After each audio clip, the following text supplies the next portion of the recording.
Граѓанските активисти, меѓаш и новинари за човекови права, ќе тужат државата пред домашните и меѓународни судови поради загадениот воздух.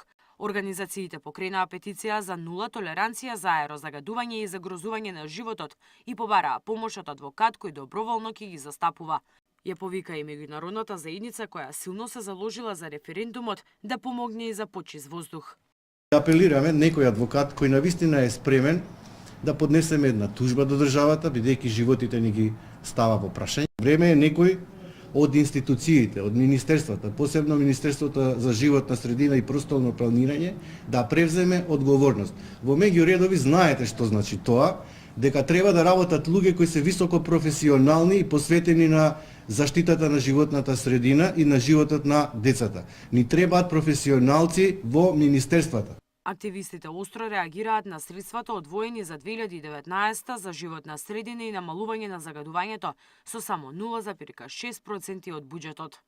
Доколку државата смета дека ова е стратешко прашање, сметаме дека државата треба да го зголеми буџетот за предвидените мерки и да превземе итни мерки додека да почнат да се реализираат среднорочните и краткорочните мерки за намалување на аерозагадувањето.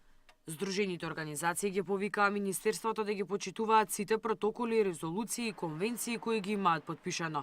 Побараа бесплатен јавен превоз за во наредните 3 месеци, да се зголеми бројот на инспектори кои ќе вршат надзор, а за да имаат работа ги повикаа граѓаните да пријавуваат загадувач.